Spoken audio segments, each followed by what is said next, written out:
pu avoir lieu depuis. Donc j'ai le plaisir d'animer cette table ronde, c'est-à-dire la tâche ingrate de gérer le temps des intervenants pour qu'on ait aussi une discussion collective. Je me présente, donc Anthony Amissel, je suis enseignant-chercheur à Sciences Po Bordeaux, rattaché au Centre Émile Durkheim comme une partie des organisateurs. Donc merci également de m'avoir invité à animer cette table ronde. Je travaille aussi sur des enjeux qui touchent à la dimension policière et judiciaire, mais sur d'autres problématiques, davantage des enjeux de corruption et de grande délinquance économique et financière, donc un enjeu connexe, mais qui renvoie tout le moins à des formes de contrôle et de traitement relativement différents, peut-être qu'on y reviendra. Mais l'objectif, évidemment, aujourd'hui, c'est d'évoquer ce traitement policier, ce traitement judiciaire, des mouvements sociaux, à partir de la question, et notamment du mouvement des Gilets jaunes. Comme vous voyez, on a 5 intervenants. On va suivre l'ordre du programme qui était annoncé, donc je ne perds pas tellement plus de temps parce qu'effectivement le temps nous est compté. On va commencer par Fabien Jobard, qui est directeur de recherche au CNRS, au CESIP, donc le Centre de recherche sociologique sur le droit des institutions pénales, et qui a effectivement beaucoup travaillé cette question-là, sur les formes d'abus policiers, sur les discriminations policières. Plus récemment, il a notamment publié l'ouvrage Politique du désordre avec Olivier Filleul, une BD également qui est là, Global Police. Et je mentionne aussi un ouvrage plus général, manuel, Sociologie de la police avec Jacques de Maillard, qui va permettre de poser, de mettre en contexte le débat avant de pouvoir poursuivre avec nos autres intervenants. Fabien, je te laisse la parole. Merci beaucoup, à mon tour de remercier chaleureusement Magali Lassouda et toute son équipe, toutes ses équipes autour de ce vaste projet de l'Agence nationale de la recherche sur les Gilets jaunes. Merci à vous d'ouvrir également un débat autour des pratiques policières et notamment des pratiques de maintien de l'ordre. Je regarde avec attention le téléphone qui est là, pas pour jouer au Pokémon pendant que je parle, mais pour bien contrôler le temps que je vais utiliser. Et alors, voilà. Et alors, Anthony vient d'évoquer un manuel qu'effectivement j'ai fait avec Jacques de Maillard, Sociologie de la police. Et alors c'est très intéressant parce qu'on réédite ce manuel, puisqu'il est au bout d'un certain temps venu à être épuisé. Et j'ai donc réfléchi à comment actualiser la partie sur la police des foules, c'est-à-dire la police des manifestations.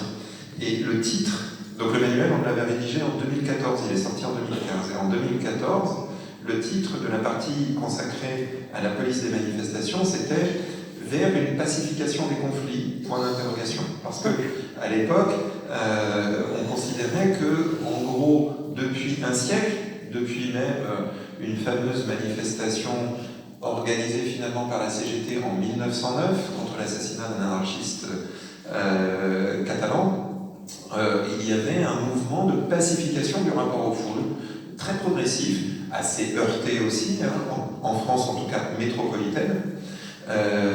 Et aujourd'hui, 10 ans après, donc 2014-2023, le titre de la partie consacrée à la police des manifestations n'est plus vers une pacification des conflits, mais la brutalisation du maintien de l'ordre. Et donc il s'est bien passé quelque chose au cours de ces 15 dernières années dont je voudrais ici rendre compte très rapidement. La question qui est vraiment pour moi essentielle, qui est centrale à propos du mouvement des Gilets jaunes, c'est de savoir si, dans le fond, ce mouvement et toutes les violences qu'il a donné à voir en termes de maintien d'ordre, en termes d'emploi des forces de police, en termes d'armes et d'armement utilisés, en termes de stratégie, d'ordre donné, de conception de manœuvre. Est-ce que c'est un moment particulier dans notre histoire qui est lié à un mouvement social très particulier, celui des Gilets jaunes? Donc est-ce que c'est une sorte de parenthèse dans notre histoire de pacification des conflits? Ou bien est-ce qu'au contraire, ça manifeste un point d'inflexion, c'est-à-dire qu'on bascule vers autre chose? Et je pense, et c'est ce qui explique le changement de titre d'un manuel à l'autre, 2014-2024, qu'il s'agit d'un point d'inflexion. Pourquoi? D'abord parce que la culture professionnelle des policiers, des gendarmes à moindre titre, mais des policiers a profondément évolué au fil de ces 20 dernières années. Il se trouve que les premières enquêtes sur le maintien de l'ordre que j'ai faites, je les ai faites en 1995. Et donc, quand j'interviewais, c'était effectivement il y a longtemps, j'étais tout petit, j'étais gros comme ça, je les ai faites en 1995. Et donc, 20 ans plus tard, j'interroge des gens qui sont dans la même position que ceux que j'interrogeais il y a 25 ans. Et leur culture, leur conception des choses a complètement évolué. Elle a été très marquée par les violences urbaines. En gros, lorsqu'un commissaire de police est nommé, sort de l'école et prend son premier poste, il prend son premier poste dans une circonscription. D'accord. Je vais essayer un autre. J'espère que ce temps sera décompté.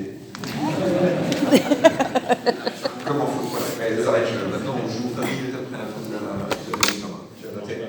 Ah, ça marche pas. C'est comme au rugby alors. Qu'est-ce que je disais? Voilà. Donc, quand les commissaires prennent leur poste à la sortie d'école aujourd'hui, ils prennent leur poste dans une circonscription urbaine, généralement en Île-de-France, qui peut être marquée par des violences urbaines ou par l'idée selon laquelle ces violences urbaines sont toujours possibles. Les forces de police, pour le dire très vite, ont perdu en 20 ans la culture des manifestations. Leur manière d'appréhender le désordre est très marquée, les désordres, est très marquée par les violences urbaines. Ça veut dire quoi? Intervention très rapide, très précoce même sur les lieux de désordre. On privilégie les forces de sécurité urbaine, c'est-à-dire les policiers de compagnies d'intervention, de compagnies de sécurisation, les brigades anticriminalité, parce qu'on estime que mobiliser les gendarmes mobiles ou mobiliser les compagnies républicaines de sécurité, ça prend trop de temps, c'est trop lourd, et puis en plus, on a du mal à les commander puisque les directeurs départementaux, les directeurs de district estiment que ces unités constituées professionnelles, professionnalisées sur le maintien de l'ordre, obéissent à leur propre commandement plutôt qu'à celui du policier responsable des opérations sur place. Et donc il y a ce changement de culture professionnelle, une sorte de colonisation ou grignotage des doctrines de maintien de l'ordre par la culture ou par les doctrines violence urbaine. C'est très important. L'exemple le plus manifeste de ça, bien sûr, vous le savez, c'est la généralisation de l'emploi, et je dirais même la banalisation, voire la consécration pour la SNMO, de l'emploi des lanceurs de balles de défense dans les dispositifs maintien de l'ordre.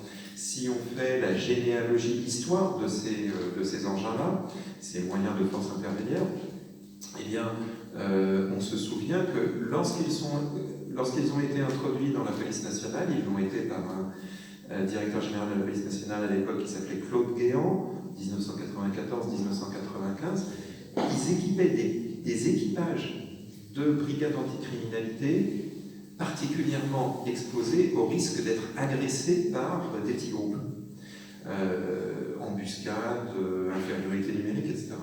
Ce n'étaient pas des équipements individuels, c'était des équipements, l'arme restait dans le véhicule et elle était sortie en cas, on va dire, d'impérieuse nécessité. Et vous avez vu qu'après les émeutes de 2005, mais surtout après les affrontements à Villiers-le-Bel en 2007, on a diffusé cet équipement, et cet équipement est venu une décennie plus tard, je dirais, s'installer en maintien de l'ordre, parce que sur les gilets jaunes notamment, quelles unités avons-nous vues à l'œuvre? Les unités qu'on emploie habituellement sur les violences urbaines, à qui on confie le soin d'être au plus près des manifestants, et on relègue les unités constituées, ce qu'on appelle les unités constituées, les unités de force mobile, CRS, gendarmes mobiles, à l'arrière-plan des manifestations en sécurisation des statiques donc de tel carrefour, de telle préfecture, bien sûr, de l'hôtel de ville ou que sais-je. Donc l'essentiel des manœuvres, dès lors que la mobilité est un peu engagée, est confiée à des policiers qui ne sont pas formés aux tâches de maintien de l'ordre, qui ont des défauts d'intégration dans le dispositif de commandement du maintien de l'ordre et qui sont marqués par des perceptions du désordre qui portent l'empreinte donc des violences urbaines. Intervention la plus précoce possible, interpellation, et on met un terme au désordre en perdant de vue ce qu'est de manière générale une manifestation, qu'elle soit évidemment déclarée ou non déclarée. Je vais très vite sur les autres points parce que je pense que j'ai déjà consommé pas mal de temps en dépit de l'arrêt de jeu qui m'est indûment soustrait.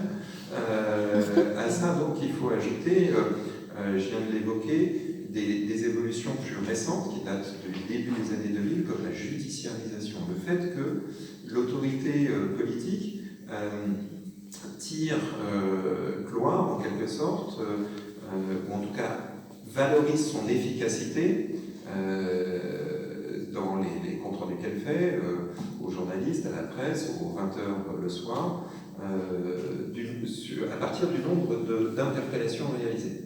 Quand je menais des entretiens avec les cadres policiers ou les cadres préfectoraux au milieu des années 90, on ne parlait jamais d'interpellation en manifestation. L'essentiel était de gérer les foules et d'éviter que l'intervention policière génère plus de désordre que le désordre auquel elle était appelée à mettre un terme. Aujourd'hui, en revanche, on intègre plein de dispositifs particuliers, la présence des procureurs sur d'OBJ sur les lieux, des cas des sites de traitement des constats d'infraction et notification des droits à la garde à vue, etc. On intègre totalement la dimension judiciaire dans la manifestation.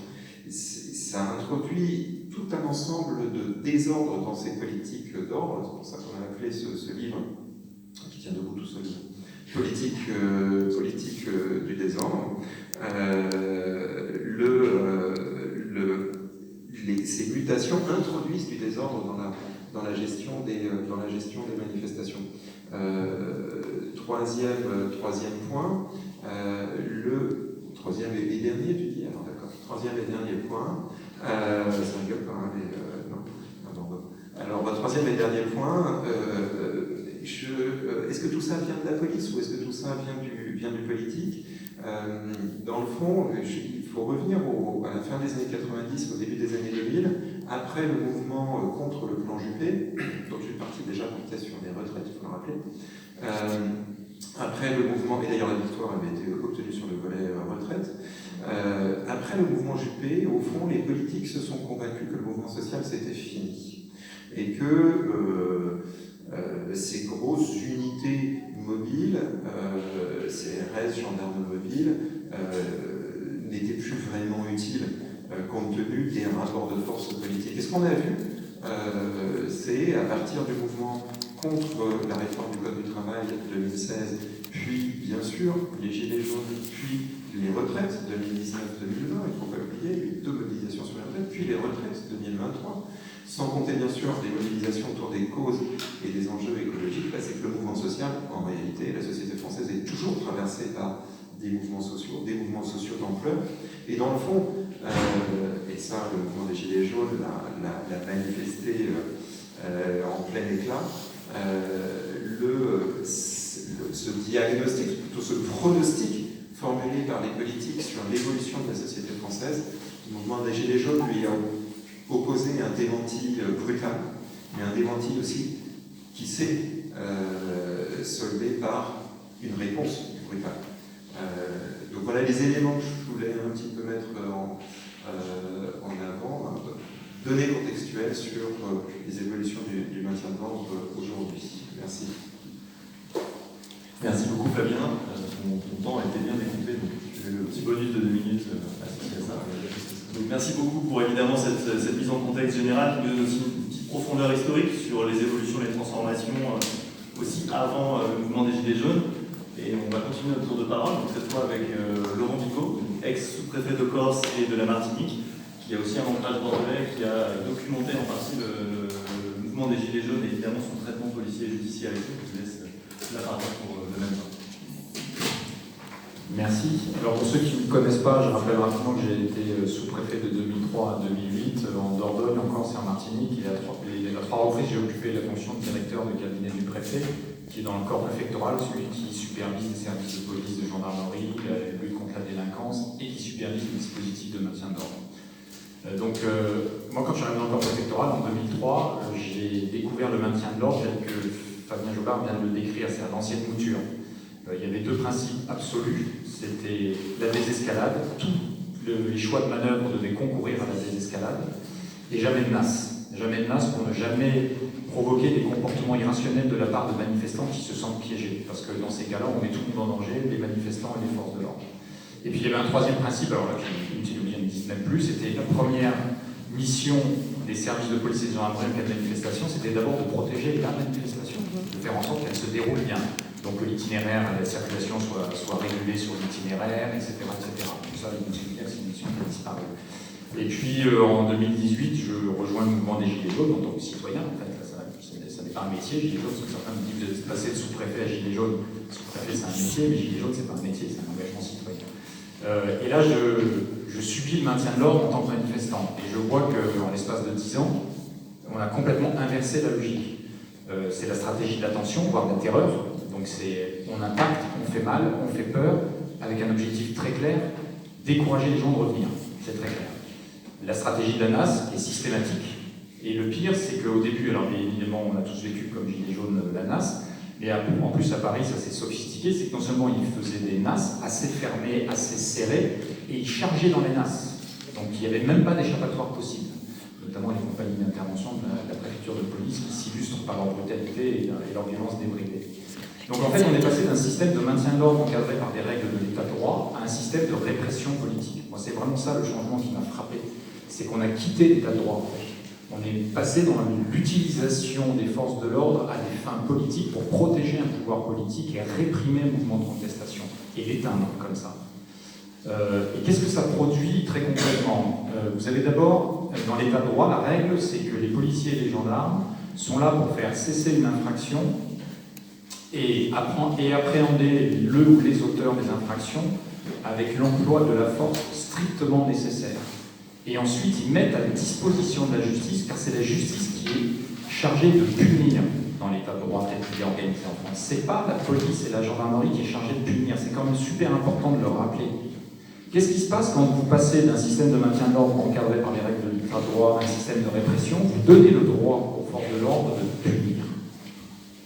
Et c'est exactement ce qui s'est passé dans la répression du mouvement des Gilets jaunes et qui s'est ensuite prolongé dans les différents mouvements sociaux qui se sont succédés. C'est que les policiers et les gendarmes avaient, pendant la manifestation, le droit de décider de punir les manifestants et de choisir lesquels. On parlait du LBD. Quand vous êtes un fonctionnaire de police ou un militaire de la gendarmerie avec un LBD, vous mettez dans le viseur un manifestant ou une manifestante. Donc inutile de vous dire qu'en termes d'enjeu du maintien de l'ordre, c'est une arme qui n'a aucun impact. Une foule, vous ne visez qu'une seule personne. Et vous donnez le droit aux policiers ou aux gendarmes de sélectionner un manifestant et le droit de décider de le châtier, de le punir. Et donc vous lui infligez un châtiment corporel, parce que malheureusement, il y a eu beaucoup trop de mutilés, mais au-delà des mutilés, des gens choqués de subir l'impact d'un tir de LBD. Et donc, vous donnez le droit à un policier ou un gendarme de punir et d'administrer un châtiment corporel qui n'est pas prévu par le code pénal. Je rappelle que c'est la justice qui punit et que les peines sont prévues par le code pénal. Et dans le code pénal, il n'est pas prévu d'être mutilé parce qu'on aurait violé la loi dans le cadre d'une manifestation.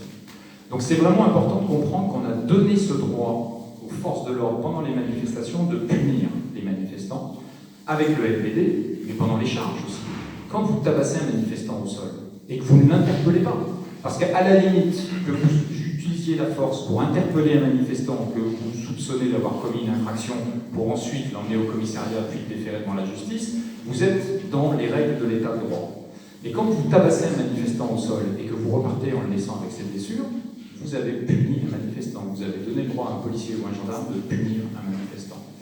L'emploi aussi de certaines armes, les fameuses grenades de désencerclement. Il y a une doctrine d'emploi qui est assez claire dans la police et dans la gendarmerie. Ce sont des armes d'abord, qui émargent en catégorie de guerre, d'armes de guerre, et qui doivent être employées dans des situations défensives.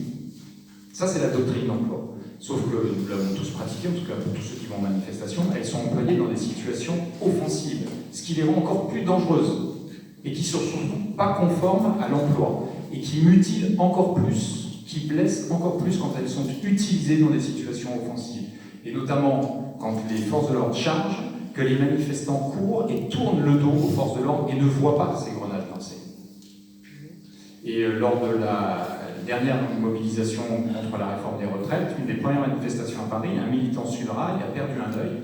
Tout ça pourquoi? Parce qu'il était accroupi auprès d'un collègue qui faisait un malaise et qu'un fonctionnaire d'Abrave a lancé une grenade de désencerclement. Il a pris une bille, parce que ces grenades de désencerclement projettent des billes en métal, en plastique dur, en caoutchouc dur, et il l'a prise dans l'œil, il a perdu un œil. Donc, on a le résultat d'une police et d'une gendarmerie qui, tout d'un coup, parce que le politique l'a décidé, s'est vu octroyer un pouvoir que l'État de droit ne confère pas, le pouvoir de punir. Et ce dévoiement du maintien de l'ordre, je précise aussi, parce que je ne l'ai pas dit, mais moi je fais partie de ceux qui disent on a besoin d'une police et gendarmerie. Après, la dualité, ça c'est une spécificité française qui existe dans certains autres pays. Pardon. On a besoin d'une police, on a besoin d'un maintien de l'ordre, mais il doit être encadré par des règles, par le droit. Et aujourd'hui, ce dévoiement du maintien de l'ordre, ce dévoiement de l'état de droit au profit d'une répression politique, donc à confier ce pouvoir de punition aux forces de l'ordre, mais à dévoyer la procédure judiciaire, et en partie toute la partie de la procédure qui relève du ministère public, c'est-à-dire du parquet. Combien de manifestants sont interpellés en manifestation, placés en garde à vue, parfois prolongés jusqu'à un délai de 48 heures, puis relâchés sans aucune poursuite? Le placement en garde à vue répond à des règles précises dans le droit français. Vous êtes présenté à un OPJ, un officier de police judiciaire, qui doit contacter le parquet et qui doit dire pour quelle raison tel individu a été interpellé, pour quelle raison il sollicite de la part du parquet l'autorisation, parce que c'est le parquet qui donne l'autorisation, de le placer en garde à vue. Donc il faut quand même un minimum de faits, il faut quand même un minimum de début de procédure. Alors il faut quand même que le PV d'interpellation tienne à minima la route. Mais le plus gênant à la limite, qu'on interpelle quelqu'un et qu'on ait besoin de ce délai de 24 heures pour pouvoir poursuivre les investigations et pour pouvoir étayer la procédure. C'est aussi ça, un des objectifs de la garde à vue. Mais quand vous prolongez une garde à vue, là il faut justifier bien plus que la demande initiale pour justifier la prolongation en garde à vue, que souvent le parquet autorise cette prolongation de garde à vue, de 48, donc vous passez de 24 heures à 48 heures, et qu'à la fin la personne sort sans aucune poursuite. On comprend à quel point la procédure est totalement dévoyée. Et que là, que ce soit l'OPJ ou que ce soit le parquet, ils ont instrumentalisé une procédure judiciaire pour punir, pour mettre la pression sur les manifestants. Parce qu'une garde à vue, ça n'est pas anodin. Pour tous ceux qui auront vécu une garde à vue, Dieu m'en préserve, je n'ai jusqu'à présent pas été placé en garde à vue, j'ai déjà été nassé, mais jamais placé en garde à vue. Mais tous ceux qui en témoignent, c'est traumatisant. C'est traumatisant. Il y a beaucoup de personnes qui, après leur première garde à vue, ne reviennent pas manifester. Alors, moi j'en connais. Je connais des personnes des Gilets jaunes qui, une fois placées en garde à vue, ont dit non, on arrête les frais. Et pourtant, et pourtant sans avoir été poursuivis. Ils ont eu aucune peine, mais ils ont quitté le mouvement. Parce que ça les a traumatisés. Donc on a vraiment le dévoiement de l'emploi des forces de l'ordre, le dévoiement du maintien de l'ordre. Et en plus de ce rôle qu'on a confié, le droit de punir aux forces de l'ordre, le dévoiement de la procédure judiciaire, il y a aussi un récit politico-médiatique qui est fondé sur la peur et qui permet de préparer l'opinion publique à l'emploi de la force. Alors, je précise aussi, les mots ont un sens. Dans un état de droit, toute violence est illégale, quelle qu'elle soit. C'est-à-dire que les forces de l'ordre n'ont pas le droit à la violence, elles ont le droit à l'emploi de la force. Et l'emploi de la force est encadré par le droit. Donc quand le ministre de l'Intérieur s'essaie à la sociologie politique en citant Max Weber, d'abord en le citant très mal, il faut juste lui rappeler que ça, ce sont des concepts de sociologie, mais dans un état de droit, les mots ont un sens, et les forces de l'ordre, c'est l'emploi de la force, c'est pas la violence. Au terme du code pénal, toute violence est illégale. Donc le récit politico-médiatique a été fondé sur la peur, en fait. C'est essentialiser un mouvement de contestation sur sa partie violente, que l'on ne peut pas contester. Bien sûr que dans la contestation du mouvement des Gilets jaunes, il y a une partie violente qui s'explique, se nuance, ce que n'ont pas fait les médias, bien évidemment. Mais donc, du coup, on explique à l'opinion publique que c'est la chienlit, c'est un ressort assez classique, et que chacun des citoyens français est menacé dans sa sécurité d'être submergé par une vague jaune dans les centres-villes, dans les commerces, voire peut-être dans vos domiciles. Bref, on prépare l'opinion publique à ce que, si jamais on objectait une violence de la répression, on disait « oui, mais écoutez, c'est pas nous qui avons commencé ». Et ce discours politico-médiatique est assez bien rodé, a très bien fonctionné dans le mouvement des Gilets jaunes, fonctionne, se répète systématiquement dans tous les mouvements de contestation sociale, jusqu'aux dernières, où les médias mainstream sont chargés d'extraire les mouvements de violence, de les tourner en boucle pour raconter une autre histoire. Et donc voilà, on a changé d'ère, on est passé de l'ère du maintien de l'ordre dans l'état de droit à l'ère du maintien de l'ordre en tant que répression politique. Merci.